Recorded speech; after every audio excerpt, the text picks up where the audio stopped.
राधे राधे जी, कैसे हो आप। आज मैं लेकर के आई हूँ आपके लिए एक और नई कहानी। बात एक गांव की है जहाँ पर एक लड़की रहती थी। उसका पढ़ाई करने में मन भी लगता था। वे दो बहनें और एक उन दोनों बहनों से छोटा उनका एक भाई था।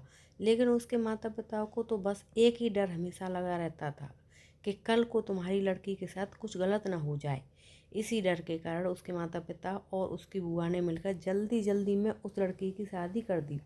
जिस लड़के के साथ उसकी शादी हुई वह उससे 10 साल बड़ा था। उसे उसके बारे में काफ़ी कुछ बताया गया था कि इसके पास तो काफ़ी पैसे हैं, तू शादी के बाद मौज करेगी। अब शादी के बाद जो सभी लड़कियों के साथ होता है ऐसा ही उस लड़की ने भी सोचा था कि तेरे साथ भी ऐसा ही होगा। पर जैसे ही वो अपने ससुराल गई वहाँ पर उसने पाया कि उसके ससुर की तो शादी से पहले ही मौत हो चुकी थी। अब केवल उसके घर में उसकी सास और उसका पति रहते थे। लड़की के घर वालों ने ये सोच के शादी की थी कि हमारी लड़की आराम से मज़े में रहेगी। लड़की के माता पिता ने ब्याज पर भी पैसे लेकर उसकी शादी में बढ़ चढ़कर खर्च किया।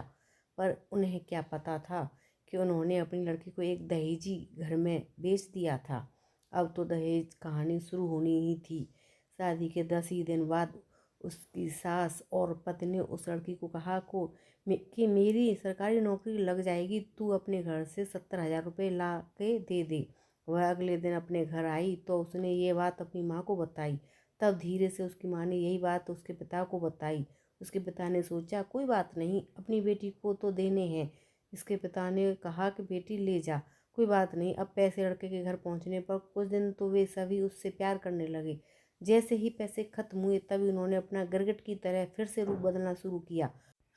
अब की बार तो उनकी हद ही हो गई कि वे सभी उसे गंदी और बदचलन कहने लगे। उसको घर से बाहर तक नहीं जाने देते थे। अभी 3 ही महीने हुए थे उसकी शादी को, तो तभी उसकी सास भी चल बसी। बस फिर क्या था, अब तो और भी उस लड़की के साथ ज़्यादा गलत होना शुरू हो गया। उसका पति जब भी घर से बाहर जाता तो वह हर घर की चीज़ को ताला लगा के और उसके कमरे में बंद करके जाने लगा। वह जब भी कुछ बात करती तो तभी वह उसकी पिटाई भी कर देता, जिसके कारण वह डरती नहीं नहीं बोलती थी। और ना ही उसे कभी फ़ोन मिलता था कि वो अपने घर वालों से बात कर ले।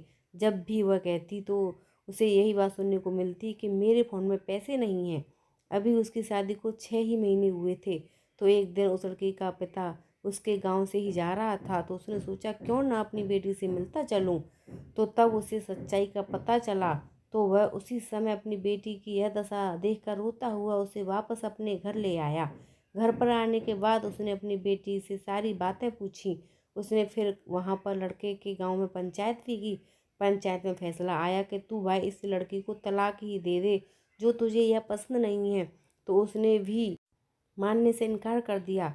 अब वह लड़की अपने माता पिता के पास रहकर 12वीं क्लास में पढ़ाई के साथ साथ कंप्यूटर भी सीख रही है और अपनी पिछली ज़िंदगी को भूलने की कोशिश करती है।